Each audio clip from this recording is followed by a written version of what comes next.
Bonjour, bonjour à toutes et à tous. Je viens vers vous parce que ça fait un sacré paquet de temps, je me rends compte que j'ai pas fait de vidéo. Alors, j'étais pas tout à fait claire et capable de vous partager ce qui se passait pour moi par rapport à mon parcours, par rapport à mon jumeau, par rapport à beaucoup de changements qui se sont mis en place ces dernières semaines. Donc, je reviens vers vous, voilà, vous partager un petit peu à bâton rompu les nouveaux éléments, ce qui se joue pour moi, et puis un peu ce que je ressens par rapport à voilà comment ça prend forme. Alors, c'est pas une vidéo forcément hyper facile pour moi de vous partager ce que je vais vous partager, mais j'ai envie de le faire parce que, bah, tout simplement, déjà, j'ai pas envie de me cacher sur ce qui se passe pour moi, et puis j'ai envie de vous transmettre les évolutions que je vis et qui sont réelles et qui sont importante, puissante dans ma compréhension du parcours de Flamme Jumelle. Donc moi, il y a 15 jours, 10 jours, j'ai coupé les ponts avec mon jumeau. J'ai décidé que c'était terminé entre nous, vraiment terminé. C'est-à-dire que, en fait, j'ai pris des nouvelles régulièrement depuis quelques temps. Et, c'est rejoué entre nous, voilà, des choses qui m'ont pas plu, une certaine un certain silence, un certain... euh, en fait, mon jumeau m'a caché des choses importantes. Il m'a caché qu'il avait rencontré quelqu'un et qu'il commençait à construire avec une autre personne, une autre femme. Et moi, ça a réveillé, quand j'ai appris cette information, on en a discuté bien sûr, mais chez moi, ça a réveillé énormément de sentiments amoureux encore, énormément de désirs. Et je me suis regardée en face et je me suis dit, mais en fait, avec lui, tu ne pourras jamais être entre deux. Tu ne pourras jamais être son ami, tu ne pourras jamais l'attendre, tu ne pourras jamais faire semblant que tu n'as pas de sentiments et pas de désir pour lui. Et en fait, j'étais un petit peu, voilà, ces derniers mois, dans quelque chose où j'attendais que ça bouge, j'avais l'espoir que ça bouge, qu'on puisse se rejoindre, parce que j'ai bien avancé sur mon chemin, et puis parce qu'en fait, c'est un réel désir que je portais depuis le début de notre histoire, qui date maintenant de 5 ans, un parcours de 5 ans ensemble. Et puis quand j'ai appris la nouvelle et qu'on a échangé là-dessus, et que moi j'ai réaffirmé mes sentiments par rapport à lui, j'ai réaffirmé mes sentiments, j'ai réaffirmé mon désir et j'ai demandé de la clarté de sa part pour savoir en fait voilà, ce qu'il ressentait pour moi à nouveau. Et la réponse de mon jumeau, elle a été un peu floue, euh, elle a été ce qu'elle a été. Il pensait que j'étais passée à autre chose. Il me redit que je compte beaucoup pour lui, mais il n'y a toujours pas d'engagement ou d'ouverture réelle du cœur à mon égard. Et moi, ça m'a fait un vrai électrochoc. C'est que j'ai vraiment compris qu'avec lui, c'était tout ou rien, en fait, que je n'allais pas pouvoir continuer à être amie, continuer à faire semblant que vraiment ce que j'avais envie avec lui, c'était une vraie histoire d'amour qui n'a pas été... où j'ai l'impression de ne pas être allée jusqu'au bout de cette histoire avec lui. Et donc j'étais capable, à ce moment-là, c'était fin avril, de me dire, ok, je coupe les ponts avec lui. Je ne veux plus faire semblant que je n'ai pas de sentiments, faire semblant que je n'ai pas de désir, faire semblant que je ne veux pas d'histoire avec lui. Donc j'ai réaffirmé ce choix que j'avais déjà pris, mais là je l'ai réaffirmé de manière totale. C'est-à-dire que quand j'ai coupé les ponts, j'ai choisi de couper les ponts avec lui et de faire réellement, totalement le deuil de notre histoire. Ça m'a mis vraiment en face d'un vide. C'est un peu la dernière étape, je sens, pour moi. Ça m'a mis en face de moi-même, en face du vide, en face du fait que je n'aurai plus d'accroche avec cette histoire, avec ce lien. Et mon corps, il a vraiment généré une phase de rejet très très forte de la relation, mais aussi, et ça je l'ai vraiment senti, du lien d'âme. C'est-à-dire que j'ai vraiment senti que ça y est, c'était la fin, que ça y est, je n'avais plus besoin, plus du tout besoin de l'attendre. J'ai arrêté complètement de l'attendre. J'arrêtais complètement d'attendre des retrouvailles, une réunion, un arrangement, une amélioration, une harmonie, alors que c'est vrai que j'ai cherché ça tout au long du parcours avec lui. Mais quand je suis arrivée à ce point de rupture où je me suis dit, mais avec lui, ce ne serait pas possible d'être dans un entre-deux en fait, bah, ça m'a permis d'aller dans le rien, c'est-à-dire d'aller dans le il y aura pas de suite. Je coupe les ponts, je fais le deuil et je vais m'ouvrir vraiment à ma suite à moi, à ma vie, à ce que j'ai envie pour moi, à rencontrer une âme sœur, à déménager, à vivre les projets que j'ai envie de vivre pour moi sans qu'il soit là, sans qu'il soit dans un coin de ma tête, sans qu'il soit dans un coin de mon cœur, sans avoir l'attente des retrouvailles et de réunions. Donc, c'est hyper intéressant. Alors sur le moment, quand j'ai coupé les ponts, que j'ai réaffirmé et fait ce choix-là, c'était pas facile, c'était très dur. Énergétiquement, ça a duré 3-4 jours où j'étais vraiment, c'était très dur, j'étais très en tension. Mais comme j'avais déjà bien préparé le terrain ces derniers mois, bah, voilà, c'est un peu comme si mon âme, mes guides ou mon énergie ou mon enfant intérieur, elle m'avait poussé à aller jusqu'au bout de ça, à vraiment me séparer, à considérer que maintenant, il n'y avait plus que moi avec moi-même et que lui ne rentrait plus dans l'équation de ma vie. Donc ça a été très dur, mais en même temps, le fait de choisir vraiment de couper les ponts, de passer à autre chose et de m'ouvrir à 100% à ma vie, ça m'a permis de sortir vraiment de la stagnation dans laquelle j'étais. Parce que quand je l'attendais, quand j'avais l'espoir, quand c'était peut-être, quand c'était voilà, un petit peu encore dans le compromis par rapport à lui, bah finalement, en fait, il était toujours là dans ma tête et j'arrivais pas à envisager un futur possible avec quelqu'un d'autre ou même à prendre des vraies décisions pour moi. J'arrivais pas à rentrer dans la vie. J'étais tout le temps en train de prier, de demander à ce que ça s'améliore, mais il n'y avait pas d'action vraiment mise en place pour que moi, je prenne en main ma vie, je prenne en main, je prenne les vraies décisions pour moi, juste pour moi, Mathilde. Donc, couper les ponts et choisir de complètement renoncer à cette relation, d'en faire le deuil et d'expulser aussi le lien d'âme, eh bien, ça m'a remis complètement au centre de ma vie. Euh, Comme je l'ai dit, c'est pas hyper facile, hein, c'est pas hyper simple, mais au moins j'ai retrouvé le pouvoir et au moins je peux digérer complètement ces 5 ans. Je peux complètement aussi digérer ce parcours, je peux complètement comprendre que mon parcours de flamme jumelle et le rôle de mon jumeau dans ce parcours, c'était de réactiver et de réveiller mes blessures pour que je puisse les guérir et que je puisse me réveiller et avancer pour ma vie à moi. Donc de ce point de vue-là, le job de mon jumeau, il est complet, quoi. Parce que jusqu'au bout, en fait, il m'a permis de me choisir, de revenir à moi et d'accepter de revenir dans la réalité, dans ma réalité. Donc pour moi, c'est la fin de parcours dans le sens où mon jumeau a rempli son rôle jusqu'au bout. Et je n'ai pas besoin aujourd'hui, je n'ai plus besoin aujourd'hui de me nourrir du sentiment d'amour que j'ai pour mon jumeau, puisqu'il est intégré, puisqu'il est présent, et puisque je n'ai plus besoin, je n'ai plus de dépendance, je n'ai plus besoin d'être avec lui pour ressentir cet amour, pour ressentir cet appel de l'amour. Donc je peux dire que j'ai un grand respect pour le parcours qu'on a fait ensemble, j'ai un grand respect pour les choix qu'il fait et surtout ça m'a ramené aussi dans le respect de moi-même pour les choix que je fais. Et jusqu'à aujourd'hui, j'avais vraiment encore une résistance à couper les ponts, à dire c'est terminé, parce que j'avais toujours l'espoir et l'envie et oui, l'espérance de se retrouver.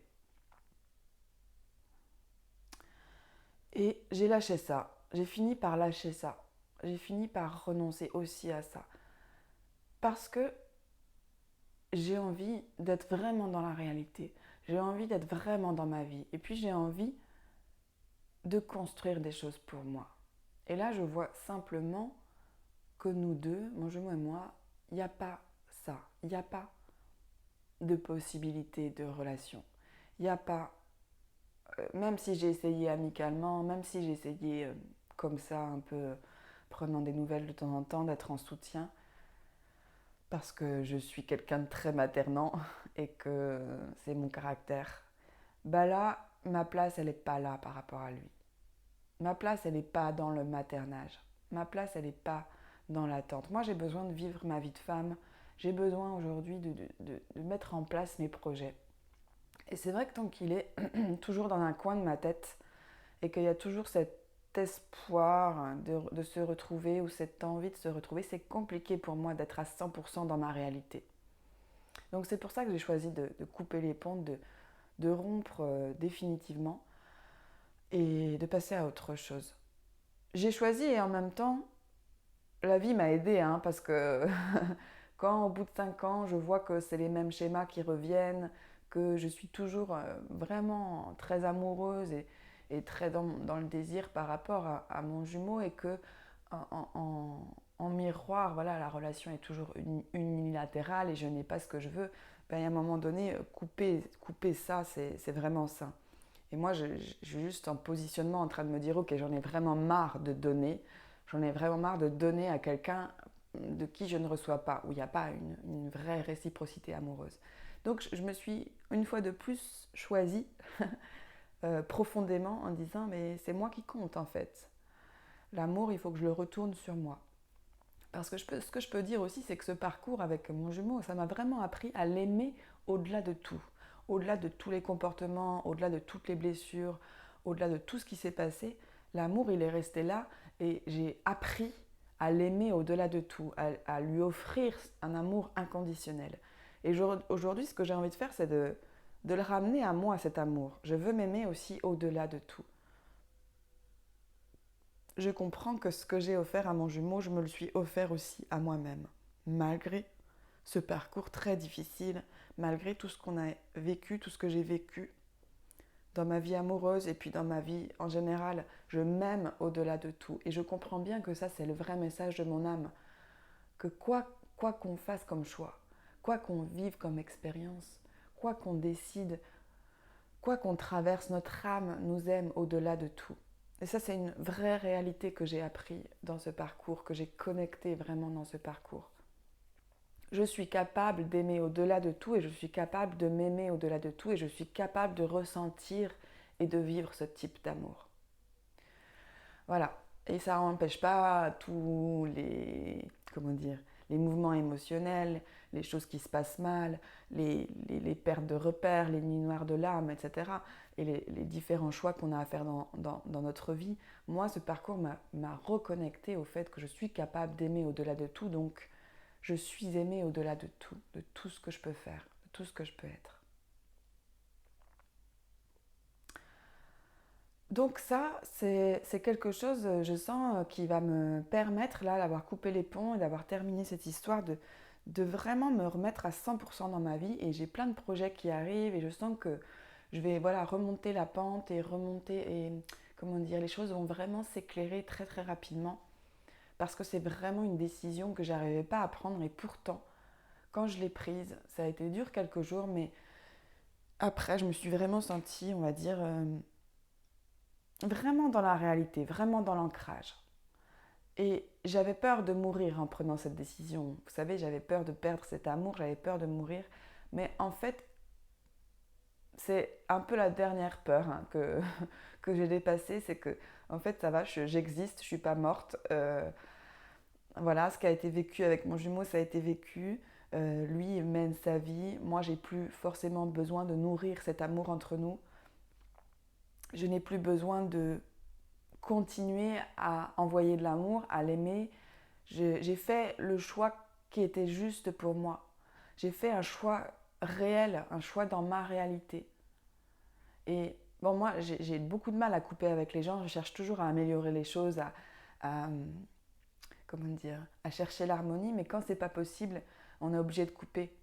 On est obligé de couper pour se respecter. Donc c'est vrai que ça m'a mis, voilà, ça m'a aussi remis en cause l'espérance de la réunion, de se retrouver, que ça marche un jour. Mais même ça, j'ai envie de dire, je le remets entre les mains de l'univers et je me dis, mais j'ai pas de prise là-dessus de toute façon avec mon ego et mon mental. Donc je peux lâcher complètement ça aussi. Et c'est vraiment soulageant parce que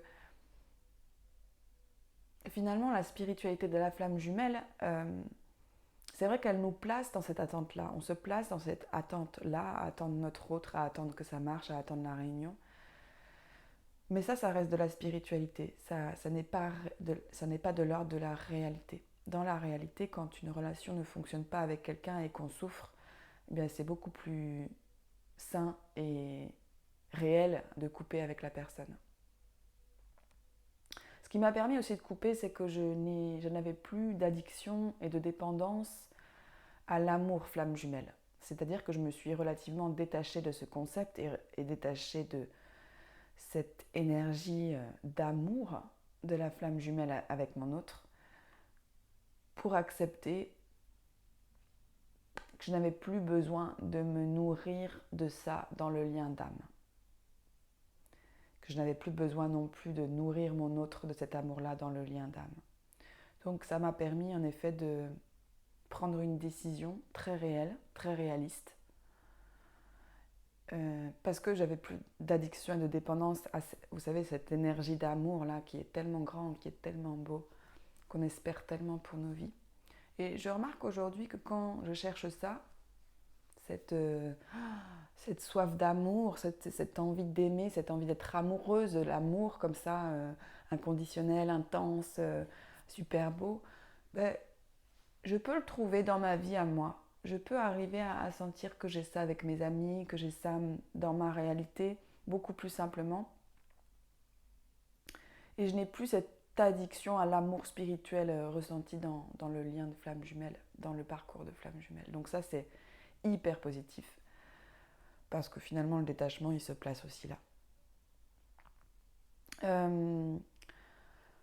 Il y a un truc qui m'est venu aussi, c'est que je me suis dit, bah en fait, ça se trouve, c'est pas mon jumeau, ça se trouve, je me suis complètement plantée, c'est pas lui, mon jumeau, lui, c'était juste une âme sœur karmique. Voilà. Euh, le fait de couper les ponts, ça m'a aussi permis de lâcher absolument toutes les certitudes concernant les croyances flammes jumelles. Et puis, je me suis dit, bah, que j'avais pas plus forcément peut-être besoin de me servir du parcours ou d'enseigner sur ce parcours, euh, en lâchant toutes les certitudes finalement. C'est très positif parce que ça m'a mis dans un vide, ça m'a mis dans une posture où voilà, je ne cautionnais plus aucune croyance, je n'avais plus de certitude sur aucune croyance. Et ce qui s'est passé dans les jours qui ont suivi, c'est que je me suis rendu compte que c'était pas grave d'appeler mon jumeau, que une relation de flamme jumelle, on la vit tous différemment. On peut mettre ce mot-là sur la personne en question. Et pour moi, ce parcours de flamme jumelle, mon jumeau, il a joué son rôle dans le sens où il m'a permis vraiment de toucher à l'amour inconditionnel, de vibrer l'amour inconditionnel au-delà de tout et de réveiller et de me permettre de guérir toutes mes blessures. Ça va pas plus loin que ça pour moi. Relation flamme jumelle, ok, c'est vécu de cette manière-là. Parce que aussi j'ai lâché le truc de la réunion, le truc de se retrouver. J'ai dit ok, j'ai fait mon job avec mon jumeau. Maintenant, on va vivre nos vies respectivement et j'ai fait ce que j'avais à faire avec lui. J'ai vécu, j'ai traversé ce que j'avais à traverser avec lui. Donc je peux m'ouvrir aujourd'hui à une relation, à un autre type de relation, peut-être une âme sœur, hein, avec qui ça soit moins compliqué, avec qui ça soit facile, avec qui, on va dire, il n'y ait plus toutes ces guérisons de blessures. Parce que le propre d'une relation de flamme jumelle, enfin, dans les... Voilà, de ce qu'on en dit, c'est quand même une grosse guérison interne. Hein. Donc j'ai envie de dire, moi, mon parcours, il est fait. Mon jumeau, il a rempli son job, moi, j'ai rempli mon job. Je me suis guérie, je me suis trouvée, je suis sortie de la dépendance. Donc j'ai plus besoin d'espérer ou d'attendre la réunion avec lui, parce que déjà je ne sais pas du tout si toutes les flammes jumelles sont amenées à se réunir. Et surtout cette croyance-là, elle fait stagner, elle empêche de vraiment avancer dans sa vie. Donc j'ai envie de vous dire que si vous vous sentez là à pouvoir rentrer dans la réalité de votre vie plutôt que dans la réalité de la 5D ou du lien d'âme, allez-y, parce que la réalité, elle nous rattrape, elle est là. On a notre vie à vivre. Voilà, on a notre vie à vivre au-delà de ce parcours. Une fois on a traversé tout ce parcours, ça devient beaucoup plus facile de choisir la réalité plutôt que le lien d'âme. Et ce que je ressens aussi, c'est que cette énergie de la réunion, elle est réelle parce qu'en fait, j'ai l'impression de me réunir complètement à ma vie maintenant. J'ai l'impression que ça y est, je suis plus déchirée entre la 5D, la 3D, le lien d'âme et ma vie. C'est comme si j'avais choisi vraiment de rentrer dans ma vie, dans ma réalité, de me réunir complètement à moi-même, de me réunir complètement à ma vie en faisant ce choix, en faisant ce dernier choix de respect de moi-même. Et je crois que c'est ça l'état d'être de la réunion, c'est où tu n'es plus déchiré entre le lien d'âme et ta vie et tes choix. Et je trouve ça extrêmement nourrissant, extrêmement agréable de me dire « Ah bah ça y est, je suis dans ma vie, je suis réunie à ma vie maintenant. » Et j'ai plus besoin du lien d'âme, j'ai plus besoin de mon jumeau pour vivre ma vie. C'est hyper agréable parce que voilà, mon jumeau il va être toujours, il peut être là dans un coin de ma tête, je peux penser à lui, il y a des choses qui me rappellent lui, mais c'est pas obsédant, c'est pas prenant, c'est pas stressant comme avant où j'avais vraiment peur de le perdre. Là, je l'ai perdu en fait. Enfin, je veux dire, j'ai traversé ça. Je me rends compte qu'on ne peut pas forcer une relation, on ne peut pas forcer un destin, on ne peut pas forcer une reconnexion, une réunion entre deux personnes. Donc, la meilleure chose qu'on a à faire, c'est de se respecter vraiment soi, dans sa vie, dans ses envies, dans ses désirs. Et moi, je sais que tant que j'attendais, que j'avais l'espoir d'une réunion, c'était compliqué pour moi de m'ouvrir vraiment à mes projets et puis à une nouvelle rencontre.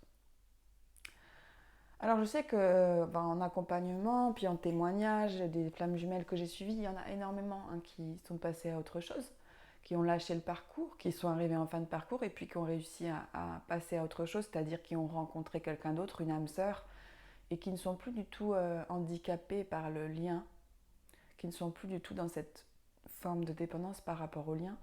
Donc j'ai vraiment des exemples que oui, on peut continuer vraiment une fois qu'on a traversé ce parcours, on peut choisir de vivre sa vie et de laisser complètement partir son jumeau et cette relation. C'est tout à fait possible. Et puis du coup, je suis la preuve vivante que ok, c'est pas grave d'arriver dans la fin de parcours de cette manière-là. Et donc, ce que j'aurais envie de vous dire, c'est faites vraiment les choix pour vous-même. Pas en fonction des croyances flammes jumelles, faites vraiment les choix pour vous-même, allez-y. De toute façon, on est guidé, on est tout le temps guidé, donc on ne peut pas rester dans une situation qui nous enferme, nous emprisonne ou nous fait du mal. À un moment donné, c'est aussi très très important de faire les choix en fonction de soi, de s'aimer profondément au-delà de tout et d'oser, en fait, d'oser passer ces caps-là, de peur de mourir. Et puis dans le lâcher prise, dans le fait de lâcher complètement le passé, de lâcher le fait de s'accrocher à des choses qui ne sont pas dans notre vérité. En coupant les ponts aussi, je me suis rendu compte à quel point l'amour c'est simple.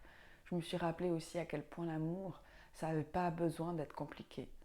Et que moi, j'étais quelqu'un de très joyeux, très léger. Avant ce parcours, j'ai un peu perdu cette énergie-là au fur et à mesure de cette expérience. Mais à la base, je sais que l'amour est léger, je sais que l'amour est joyeux, je sais que l'amour est simple. Et en coupant les ponts, je me suis rappelé de ça. Je me suis réautorisée à revivre ça de moi et à me dire, ok, l'amour c'est simple, t'as pas besoin de galérer en amour maintenant. C'est bon, tu l'as fait, t'as traversé cette histoire, t'as traversé d'autres histoires instables, d'autres histoires non réciproques, d'autres histoires unilatérales, mais tu veux plus de ça. Et ça m'a vraiment aidé à passer le cap. Je me suis dit, mais ça y est, j'ai plus envie de vivre comme ça ma vie amoureuse. Voilà ce que je peux dire. Bon, j'espère en tout cas que vous allez bien, que vous cheminez bien par rapport à votre réalité. Et cette vidéo, c'est vraiment un message d'amour de soi, hein. Je voudrais revenir là-dedans. Mettez-vous en priorité, aimez-vous profondément. En fait, c'est pas de vous aimer plus que votre autre, de vous aimer au-delà de tout. Comme vous savez aimer au-delà de tout quelqu'un d'autre, mais donnez-le à vous, avancez vers ça. Et je pense que c'est vraiment ça qui peut guérir. C'est vraiment ça qui peut faire que le parcours puisse changer du tout au tout, du tout au tout. Moi, c'est ce qui a fait que j'ai pu arriver à cette fin de parcours. C'est de m'aimer plus que tout, en fait, de me choisir vraiment plus que tout. C'est ça qui a tout changé. Et jusqu'au bout, ça ne m'a pas lâché. Jusqu'au moment où, ok, je suis capable également de couper les ponts parce que je m'aime plus que tout. Donc ça m'a poussé jusque-là. C'est vraiment chouette. C'est vraiment chouette de se retrouver libre, libre d'être soi et dans cet amour-là de soi, de respect de soi. Parce qu'on reprend les cartes en main, on reprend son pouvoir et on peut décider enfin de ce qui est bon pour nous. Voilà les amis, je vous embrasse fort, aimez-vous, au-delà de tout, aimez-vous plus que tout et bon courage à vous, à très très bientôt et je vous souhaite un très bon week-end. Ciao.